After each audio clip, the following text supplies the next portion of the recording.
a lot about this. And as I was preparing this, I realized there were some fundamental precursors to why we want to manage data and why we want to standardize data that I did want to talk through. And so parts of this presentation may be a little bit different than what I initially alluded to in the description, but I do think that it's still going to be really valuable and relevant for everybody that's on the call.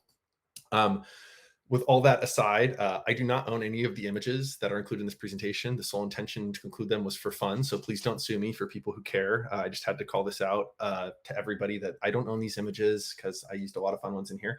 Also, these ideas are all my own. I'm going to have some hot takes. These don't necessarily reflect the views of Marketo, Engage, and Adobe Company. So again, this is all my own sauce. And with that, I have updated the presentation that I'm going to be giving to be called Segmentation, Smart List, and Attributes. Oh my, and this will play into data management as a whole. And how we talk about those things. So really what I want to talk through today is the presentation agenda of like, why should I care, right? Why do I care about segmentation, smart lists, and data attributes? What are these things? What are the pros and cons of using the various approaches? And then finally, how do I determine what to use, right? Like, there's multiple options. How do I pick the right one? And we'll talk about how we can actually manage data long-term here.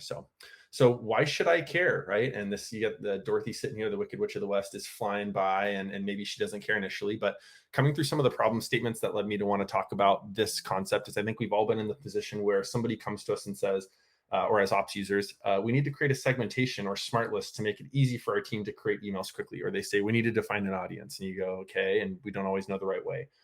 Some of the ones that irk me or make me even more frustrated than that is when people say, just send it to the newsletter distro, or they say, send it to the same people we did last time, right? And this big disconnect between what people are asking for or think they're asking for and our ability to actually translate that into something that's actionable for us, right? And at least having clarity into that. Really, all of those asks just make me feel upset. No matter how courageous you are, sometimes we get upset about those types of asks. And really the whole reason is that unclear asks lead to misaligned expectations, right? The number of times I have had things occur where people say, yep, I'm doing, please send it to this audience. You send it and they go, well, why was it only 5,000 people? Or why was this other stuff going on? And it's like the Wicked Witch of the West. I don't know why. I can't tell you why, but you haven't actually given me clarity into what we need to do. So really, when we talk about audiences, Marketo, there's multiple ways we can talk about audiences, right? Segmentation is this buzzword people love to use. That means a lot of different things to different people. Smart list, a report, attribute, data field. There's all these terms that fly around. And so really today, we're going to be talking about 3 different items that we can use to define audiences as a whole, right?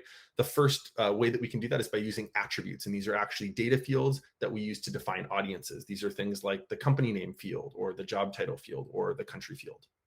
Right? We have this other item that's called a smart list. That's an asset in Marketo. And this is an asset that enables users to group records using attributes for repeatable use, right? So an example of a smart list would be the NA newsletter audience, and it may be people that are located in a country of North America and opted into a newsletter, right? And finally, we have segmentations, which is a function of Marketo that enables users to group records into mutually exclusive groups using attributes for repeatable use and enables dynamic content, right? And the big kicker, there's dynamic content. We're going to talk a lot about that today. And some examples of segmentations you could create would be things like a persona segmentation or an industry grouping segmentation, those types of things. So digging a little bit more into attributes. Attributes, like I said, are data fields used to define audiences. I think we're all familiar with this. If you go into field management in the admin section of Marketo, you can see all the data attributes that exist in your instance, right? And those attributes can be things like Salesforce custom objects that you mapped over in fields. They can be activities that you have in the log. They can be actual fields themselves, right? These are all things that we have available that we can use as raw attributes when we define an audience, right? And somebody could say, target people with a company name X and a job title of Y, right? We can do that. Even further than that, though, we also have smart lists, right? And this is an asset that enables users to group records with attributes for repeatable use. When we start to have multiple criteria in how we're defining an audience, we typically want to actually create a smart list. That way we can repeatably use this. And an example here was like a newsletter audience for North America, like I mentioned. And here we're using all criteria, and it's the country is and the opt-in newsletter is true, right? And this is an easy way where we can repeat using this smart list in all of our references without having to redo the targeting every time and re-put these filters in every time. Finally, we have segmentations, right? And this is a function of Marketo that enables users to group records into mutually exclusive groups using attributes for repeatable use, enables dynamic content. I know this is a regurgitation of what I said before, but you can see in the database section of Marketo, we have the ability to build a segmentation, which you can see on the left, I've got all these segmentations. And the segmentation that we're looking at here is for persona, and you can see that there's different kind of levels of personas that we're looking for in this instance. And people can only be in one of those segments, right? And there's kind of this default audience, right? And each segment is defined very similar to a smart list. I do want to apologize for running through this quickly. I do know that I talk very fast, so I will try my best to slow down. I just have a lot of content, and I also want to demo some of this stuff in the UI. Not this, but data management more particularly. So again, I'm kind of running, but this brings us to, we know the difference between all of those things. I'm talking at the speed of light. Your brains probably all feel like they're melting, even though most of you are probably very familiar with all these assets and what they are. But really, there's pros and cons to using each of these different items when we define targeting, right? There's the ease of use, but there's also the clarity that we have for users. And so I wanted to talk through some of the pros and cons of each of these different items as they pertain to how we define targeting. When we look at attributes, right? Attributes are core data fields, or the building blocks, like I like to think of them as, that are used to create smart lists or segmentations, right? When we define an audience, we can use the attributes, we can use those in smart lists, we can also use them in segmentations. The pros of using attributes when we talk about targeting or define audiences, is that this is the raw data that your company has for a person, right? People know what the data is. Again, the ability for attributes to be accessed via SFDC or Marketo is a huge win. Also, we can map fields back and forth between the systems, and I have the ability to report on the company field in Marketo just like I can pull it in SFDC, right? Another big reason why I like using attributes and encouraging people to know what the fields are themselves and the values are that are in them is it really forces an understanding of what data we're capturing and where key attributes live in your system. Right? We as operations people are close to the data fields. We know what our source of truths are. We know what the data is that's in them. Oftentimes our demand generation managers or other people running marketing programs don't. And whenever we enable other easily defined audiences or these like friendly names for audiences, they start to become really disconnected with what that data is, where it is. They feel unable to pull reports on their own, all that kind of stuff, right? When in reality, they should know the field's names. They should be able to access the data in them, et cetera. And finally, another big positive of attributes, operationally speaking, is that they allow for us to process other things in our system. So they allow processes to be triggered when attributes change, right? When company changes, do this. When the job title changes, do that, right? And a good example of this for targeting would be like using a region field to manage your marketing region versus using a smart list to define it or segmentation, right? And there's some pros to being able to trigger off of that data value change and some considerations where you don't get that benefit from smart lists, and you also don't always get that from segmentations, which is something we'll talk about. The cons to using attributes is that the data you want to access could be stored in multiple fields. A good example of that would be something like region, right? I may not always be able to define a region using a single attribute. Now I need to use the country, I need to use the inferred country, I need to use the billing country. And sometimes it's really hard for us to actually manage all of those things in one place. I just got a warning that my internet's unstable, so somebody yell at me if I cut out for some reason. The second con is that data may not always be formatted or groomed in a clean or clear way, right? Things like job title as a field is messy, and there's a lot of different things in there, and sometimes it's not easy to define exactly who we're looking for with just with the messy data that's in those different attributes. Another con is the inverse of the pro of this, is that whenever we use attributes, it requires knowledge of the fields available and what fields the primaries are and what other duplicates may exist. Right? I may want to say, hey, use company. And when I go look, there's 5 company fields, right? And I really need to know what my source of truth is, especially if there are duplicate fields in my instance. And lastly, attributes require a marketer to use multiple attributes typically to define repeated audiences, right? And that just is an easy way of saying most of the people we want to target aren't able to be targeted with one field, right? Oftentimes we need multiple fields to define who those people are. Moving into smart lists, and again, I'm going to kind of run through this. You can see 3 different example smart lists that I have up at the top here. Some of the pros of smart lists is they allow us to create one asset, the example being the North America supplier newsletter, which you can see up at the top left there is A. And it's one asset with commonly used criteria, right? So it's one centralized location to manage needed changes. I can use that one asset a million places. And if I ever need to change the criteria, I update it one place and it's going to be updated in all the places that I'm referencing that smart list. The next big pro is that it makes it easy to articulate what defines a common audience. Somebody could say, hey, how are we defining the North America supplier newsletter audience? And I can come to the smart list that's used in every email we send. And I automatically can tell them, hey, it's the country of US, newsletter opt-in is true, and their title contains supplier, right? Which is really an easy thing to do. Another pro is that these smart lists can be used across Marketo for targeting and operational process management, right? I can use this multiple places. I can use this to manage processes. I can use this all over the place. And finally, smart lists are dynamic, right? They're always updating. They're always going to process records based on who is a member of that smart list right now. And it's dynamically adding and removing people nonstop based on who qualifies whenever somebody needs to be evaluated against the smart list. Coming into some of the cons of smart lists, though, and one of the things that I see all the time in instances with bullet number 1 is that lots of smart lists with similar names can lead to confusion on source of truth, right? And the number of times I've seen persona A and there's 5 different smart lists that all say persona supplier or something in an instance, and now you have no idea what the real smart list is you should be referencing is, happens all the time. For that reason, I actually always advocate that the database section of Marketo really should be evergreen things that are globally used. And anything you want to test with, anything that's program specific, anything that you're playing with should always be built in marketing activities, either in the program that you're playing with or in a personal testing program, because that gives you clarity into knowing that anything that doesn't have a program name prefix for the asset is something I can trust.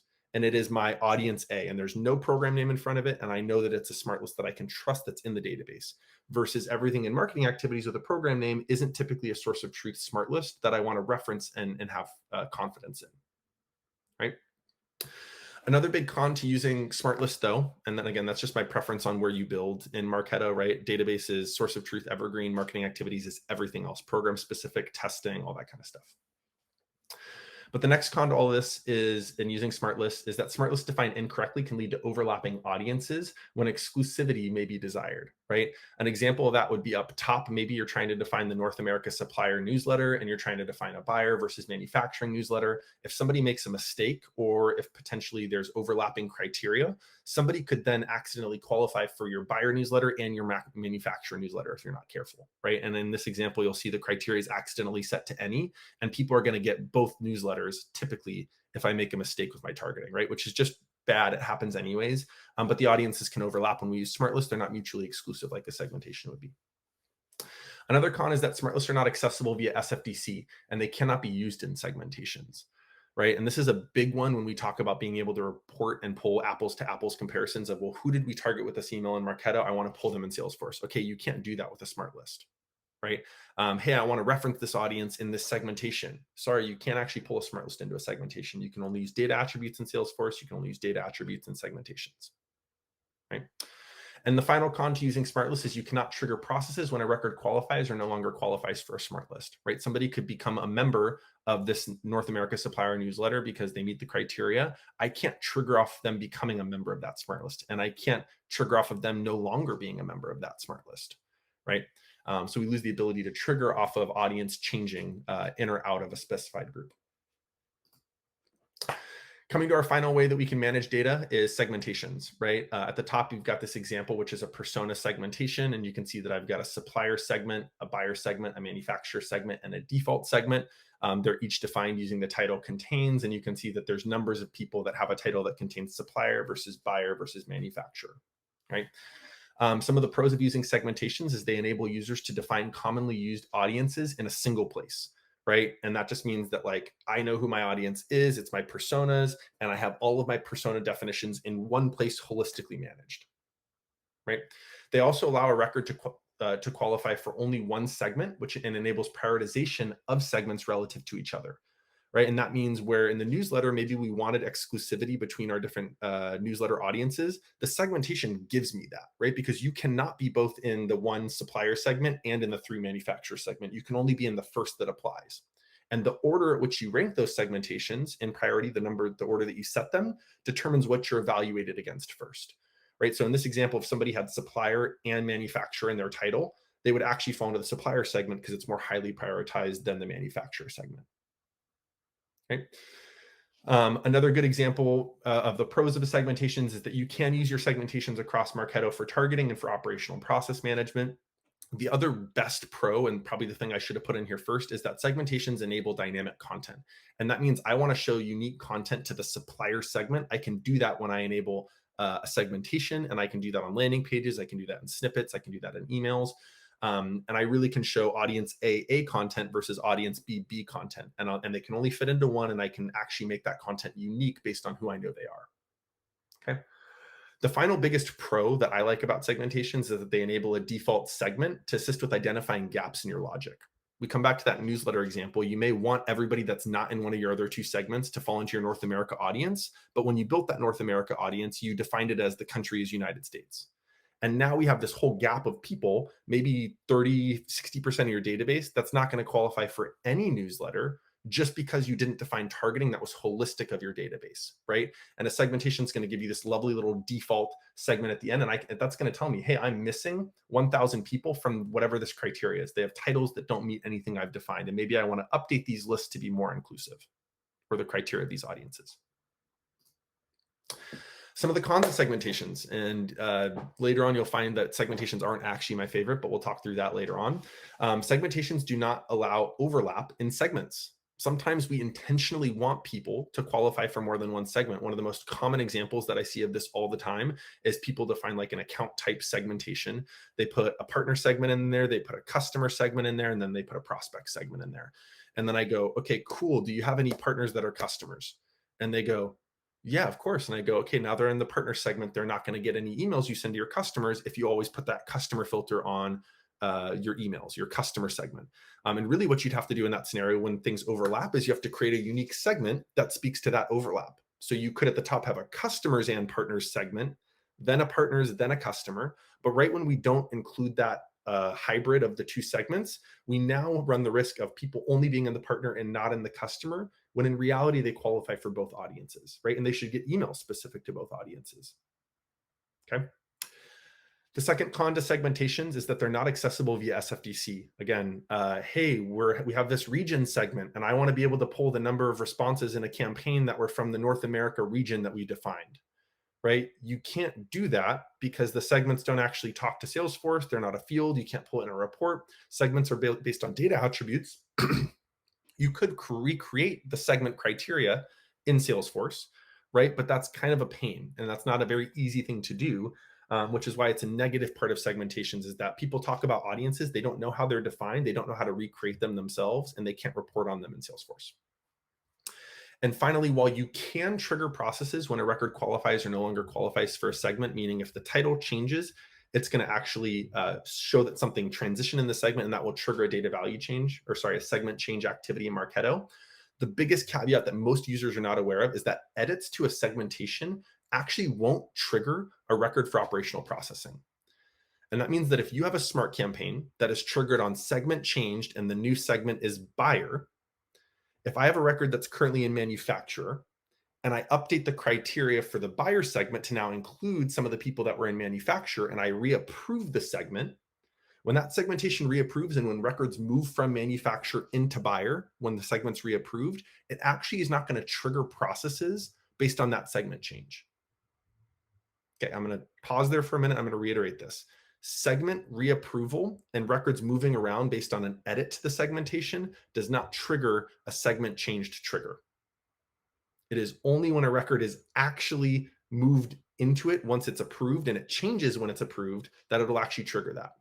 I believe another time that this occurs is on creation, meaning the first time a segment is set for a record, that's typically not going to process a trigger. It's not going to say that a change occurred. It's the initial setting. It doesn't actually view it as a value change. The activity log is really misleading, is one thing I want to call out. I'm sure everybody in here is going to say, Keith, you're wrong. Go look at the activity log. You'll see the activities. And yeah, the activities get logged. Whenever you reapprove the segmentation, it will show that the transaction occurred. But behind the scenes, if you go look at a campaign that's triggered off that process, none of those records are going to have run through it. Right? So this is another big con to using segmentations, is that we can't really rely on them for operational processes. If I need to reprocess people because now they're in North America for something when they were historically in an EMEA region segment, that update to the segmentation and reapproval will not trigger that reprocessing. Okay. Some other downsides to segmentations that I didn't call out here: date times are really bad in here. Segments require an attribute in the segment to change in order for the reevaluation to occur to determine if they're in the right place. One of the biggest mistakes I see here is people will try to create like a most recent activity or last activity date segmentation, and they'll put dates in there and say, if the last activity is in the last 3 days, if the last activity is in the last 3 months, if the last activity is in the last 6 months. And the hard part that they don't remember is because that date is static and it doesn't update, it never reevaluates the fact that it's now 6 days or 6 months later in terms of activity, which means somebody that's been inactive for 6 months might get stuck in the 1 month category because the data value that's used in the segmentation hasn't changed and the segment hasn't reevaluated where it fits in the criteria now. Okay. There are some other downsides to segmentations, like our inability to pull all of the different attributes that exist in Marketo into them. I'm not going to spend any more time on them for now, but I just wanted to call out some of the other nuances and downsides to segmentations relative to the smart list and the attributes. So we're going to try to make this next section as quick as possible. This is going to be the lightning round. I think we're going to spend about 1 minute on each of these questions, and this is going to be an interactive thing.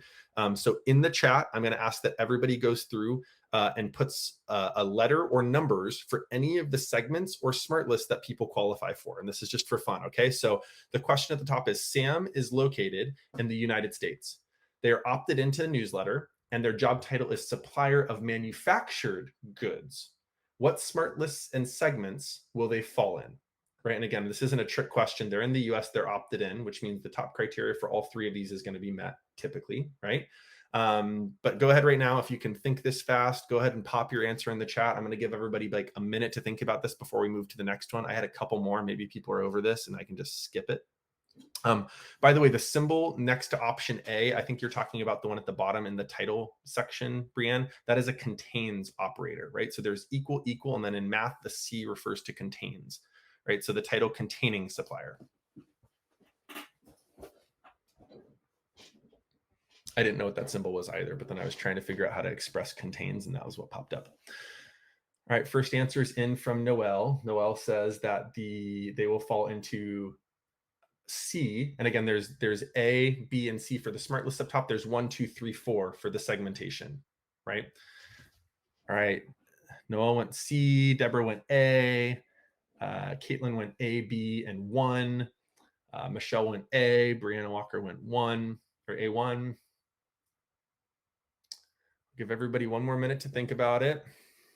All right, 5, 4, 3, 2, 1. All right, here we go. The answer is the first 3. It's A, B, and 1, right? So Caitlin, Mia, you guys got the answers right. And let's just decrypt this really quickly. The trick here is, remember earlier I mentioned that the operator for the B smart list here was any, and it wasn't all. That was a mistake that we made in our targeting, right? And as a result, since, oops, I'm sorry, I didn't mean to go to question number 2. Go back. Okay, here we go. They're located in the United States. Yes and yes, right? They're opted into the newsletter. Yes and yes. Their title is supplier of manufactured. The manufactured isn't manufacturer, which is why that's not going to apply, right? And over here, this is any. So right when they were in the United States, they qualify for this no matter what. But since they're in the US, they're opted into the newsletter and their title contains supplier. A is true, B is true. And finally, when we come down to the segmentation, we're looking purely at title, which again was supplier. And that's the very first thing in terms of the evaluation left to right by number that the person is going to fall into, right? Even if it was manufacturer, they still would never qualify for this. They would only be in 1. They'd be in the first one. Okay. I've got 1 more and then maybe I'll skip the 3rd one, but let's just do this. I think this is fun and it's a good practice for all of us. Rita is located in the United States. They are not opted into the newsletter. Their job title is admin. What smart lists or segmentations will they fall into? And again, none of the smart lists or segmentation criteria has changed at all. Just the question has changed.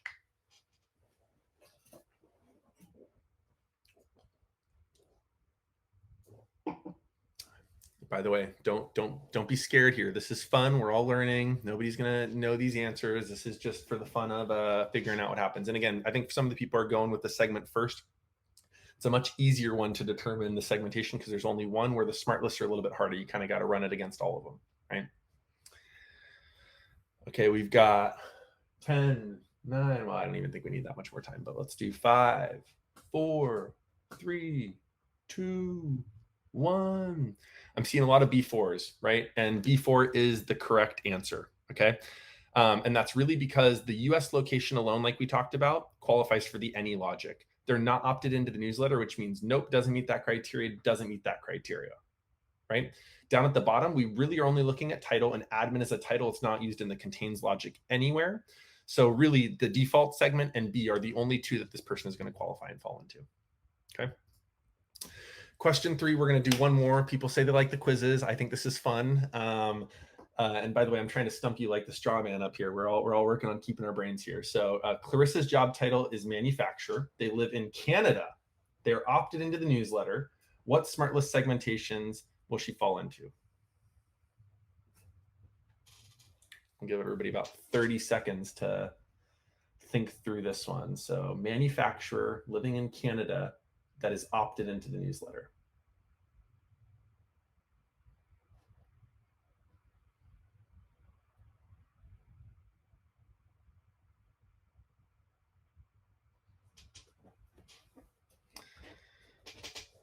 All right, I'm going to give everybody about 10 more seconds here.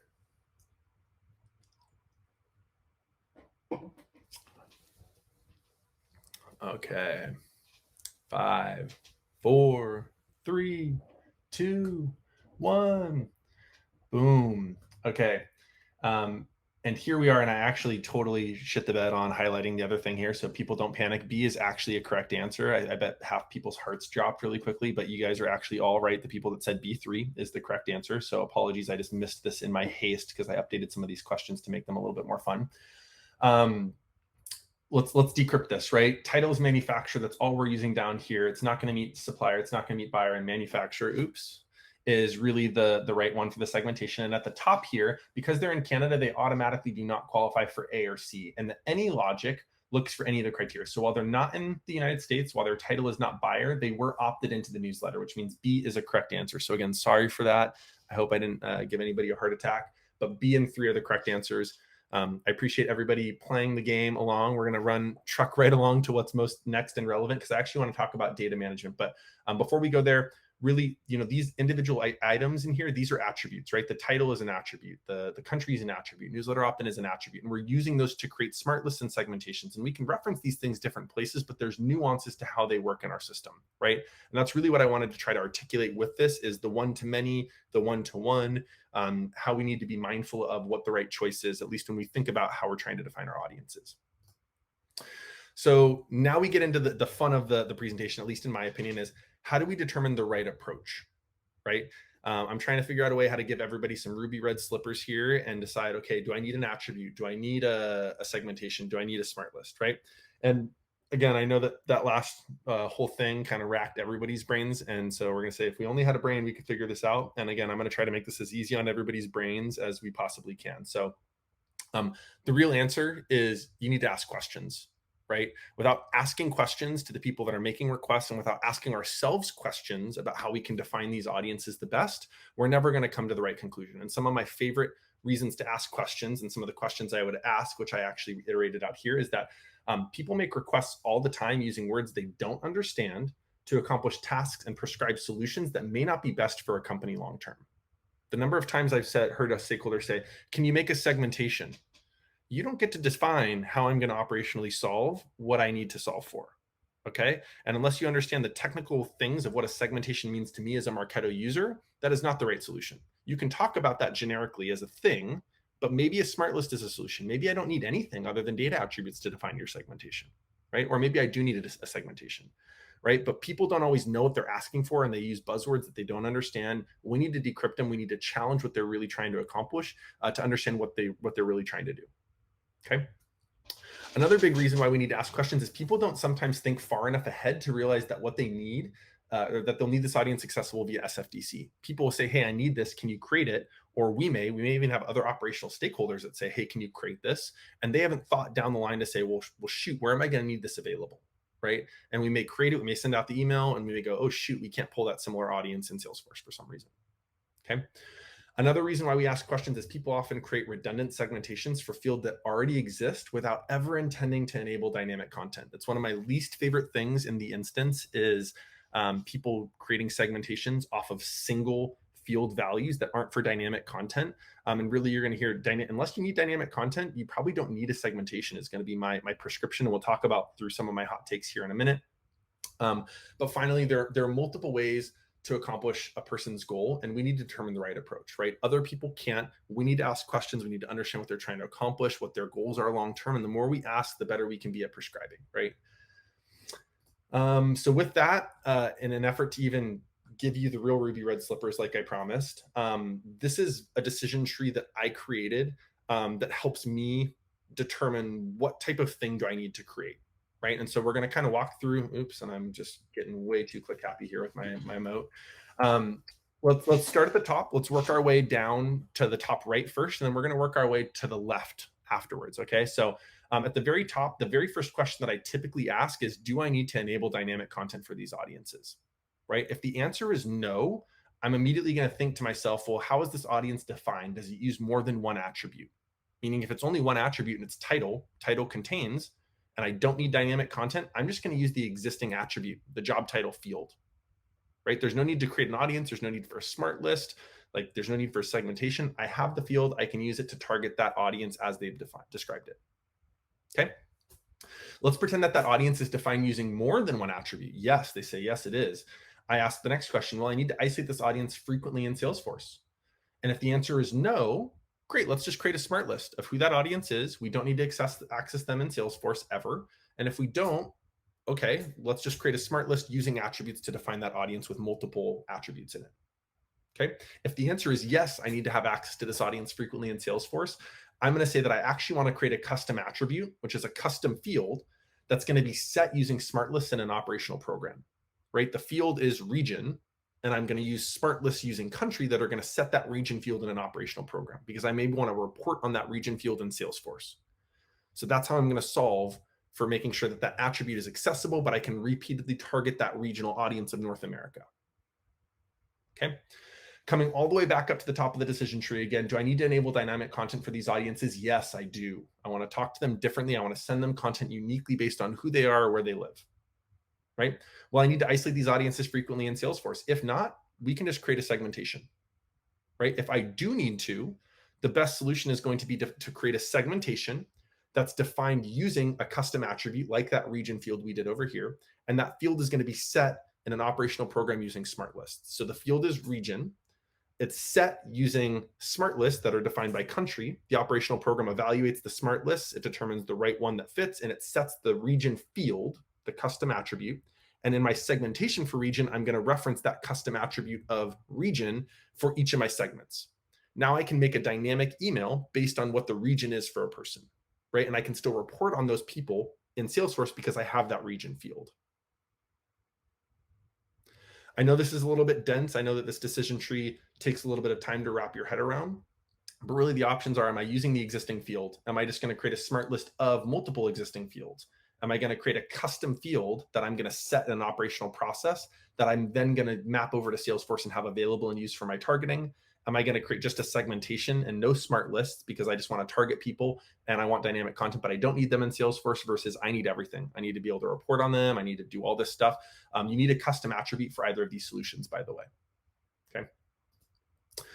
I'm kind of bummed. I totally had some fun stuff planned for this, and I got a little bit too carried away with my workday. But for this next section, this is Hot Takes with Keith. Some people may follow me on LinkedIn. I like to every once in a while post some snarky opinions and things that I believe or disagree with. I had a fun red cowboy hat and a fun red bandana with some chili peppers that I was planning on putting on for this segment. But that being said, I want to just run through some takes that, again, these are my opinions, my beliefs, things that I feel. And really the first thing is that people use segmentations way too much, right? One of my most favorite things to do is to create custom fields that are driven via operational processes, because so many other things become simpler. You can still use that cascading logic and choices to actually manage data. And I'll actually show you that in Marketo here in a second. Custom attributes are my favorite. Smart lists aren't even my favorite either. Whenever I'm defining audiences, I really don't like using smart lists because now we're starting to talk about this segment or this smart list that's defined with multiple criteria, and all our users that are requesting this stuff know is the name of it. It's the North America newsletter audience. And I go, okay, well, how's it defined? They go, I don't know. And if I leave and they ask the next person who comes in, hey, just send it to the North America newsletter audience. Now they've got to go in and figure out what that means. Maybe it's a segmentation. Maybe they find one. Maybe it's a smart list. Maybe there's a field that's called North America newsletter audience. I don't know, right? And that's where people knowing that the North America newsletter audience is people located in this country that have the newsletter opt-in to true is a much better way for us to all talk about what we're trying to accomplish, as opposed to creating a smart list or a segmentation to support that ask, right? So my action item for everybody here is encourage your demand gen marketers, encourage all the people that work in your ecosystem to know what your core fields are and to know what the data is that's in them. And if you need to create an aggregate field because there's multiple fields that really equate to an audience, create an audience field and then in there stamp values for what part of that audience they're in, right? Maybe it's a region field and I'm going to stamp that, right? Maybe it's like a persona field and this is the persona they fall into, right? But that's a better approach to managing it and making it accessible in all of your systems than just creating a smart list or a segmentation. And again, those sometimes they're desirable, sometimes they're not. Somebody could be two personas. Now the smart lists are great, segmentations are not. Okay. I'm going to move on because I do want to demo, and I know I'm running behind time. So I'm actually going to stop my screen share really quickly, and I'm going to give you a demo of some data management behind the curtain. So I'm going to do my best to keep this kind of quick. And give me 1 second to pull this up. And I'm going to share a window. Cool. Can everybody see my screen? Maybe some comments of yes in the chat or things like that. I don't know. Sounds good. Cool. Awesome.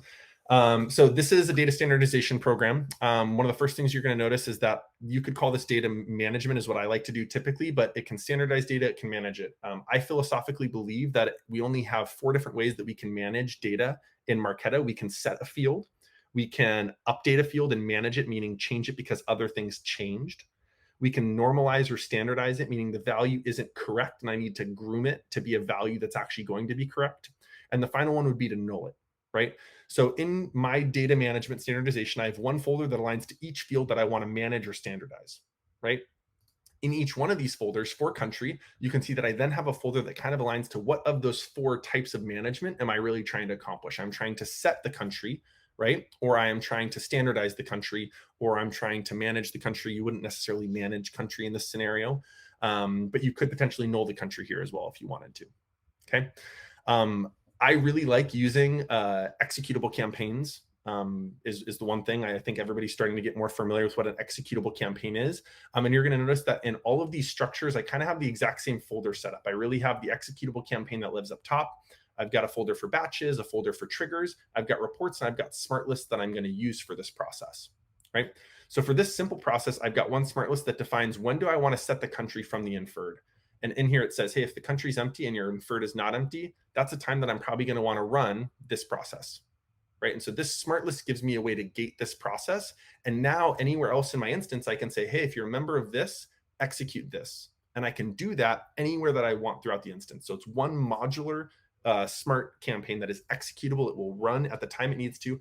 I don't put that smart list here because I want to be smart about when I'm requesting it or executing it, right? And this is all preference. You can put that there on the front end if you want, but all the flow action is going to do is, again, if they're on this smart list, I'm going to execute this campaign. I'm going to take the country. I'm going to set it with the inferred country token. Okay. This is a process I can use everywhere. I can put it into like an initial processing program. I can put it a lot of places. I have 2 other processes and they're not in here right now, but you can create a batch that runs on a daily basis that says, hey, if you're a member of this smart list, execute this campaign and do it on a batched cadence daily. You could also create a trigger, and you could trigger off of inferred value changing or country changing. And you could say, if the inferred country changes or the country changes and you're a member of this smart list, execute this campaign. Right? So you can define however many triggers you want. You can kind of break those triggers based on the activities you're looking for, but the process is the same no matter what. And again, I can use this all throughout my instance wherever I want to. Okay. Another good example of some data management that I'm going to go down to next is really like region management. And this is more of a managed process, right? Where I'm going to be setting the region and I'm going to be managing it based on different attributes. So in here, what I have is I've got smart lists that are going to align to each region. So I've got like an APAC smart list, EMEA, etc. Right? I then have one executable smart campaign that is actually going to go through and it's going to evaluate using cascading logic. Are you in North America? Great, set North America. Are you in EMEA? Set EMEA, right? And this is a way of kind of recreating that segmentation priority logic in a field that would be a custom attribute that we can manage, because I can report on a custom field in Salesforce. I can map that over, right? So now rather than having a region segmentation, I have a field I can proxy off of. And if I wanted a segmentation, I could define it based on the region being North America, right? Because we're using smart lists, the order of this matters. If my logic's not sound and APAC and North America overlap, all those records that overlap are going to get stuffed in North America because it's the first choice I'm evaluating. Okay. But just like that other process, this being executable gives me the ability to actually define a misalignment smart list. And this is essentially going to say, and this isn't fully configured, so I'm sorry about this. But this really is saying, hey, if I'm in the smart list for APAC and my region is not APAC, is what you'd want to define this as, and you'd iterate through this. It'd be advanced logic, and you'd say 1 and 2 or 3 and 4, right? Go through this whole thing. So region is not, region is not, region is not, right? And now I have the ability to isolate records in my instance that need to be managed by this process, right? They meet the criteria for a list, but their current value is not that value, right? And by doing that, that gives me the ability, again, to create a triggered process that says, hey, if my country or however I'm defining these regions changes, right?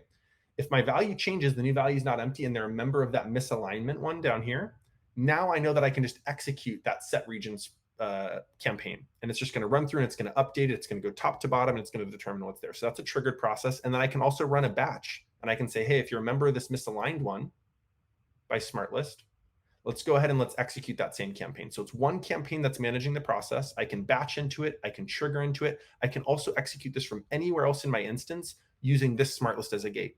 If they're a member of this, run this. And I can do that at any time I want to, decentralized throughout my instance, right? But the process is managed here, okay? So those were two different approaches. Again, there's standardization, and I'm going to use industry as an example for this. In this scenario, you're going to notice that in the smart lists, what I like to do with things that are required values in Salesforce is I like to define what's accepted. So I typically like to have one smart list that says, what are the accepted values for industry? And these are the 32 values that I'm going to say are accepted. By proxy, I can automatically determine, well, what is invalid by saying that they're not in accepted and the value is not empty. So now I know these are records that are bad for some reason. Okay. From there, what I'm going to do is I'm going to actually create a executable smart campaign like we talked about, no filters on it. And I'm going to want to process people who have invalid values through here, right? Something's wrong with them. Let's go ahead and normalize them. And I have two approaches. I can kind of take an ad hoc one by one where if it's this, do that, right? Or you can do like a smart list approach, right? And in this approach, I'm actually going to have a smart list for each of the different industries. And that way I can use multiple pieces of criteria to define what is the agriculture value going to get set for. If the industry is or the industry contains, I'm going to say they're in agriculture. And now in this executable smart campaign, which is the difference for is versus not, I can evaluate against those smart lists to say, okay, if you're a member of the agriculture smart list, I'm going to set your industry to agriculture. And I just iterate and go down. And at some point you can throw an error or something if you want to. Okay. When you do this approach for the values that you're going to standardize, these are really, what am I standardizing? What are the invalid values that I want to correct, right? And you can aggregate those together to say, these are all the values that I can standardize, right? And these are records that are eligible to be standardized in my instance. It's the sum of all of these other people, okay?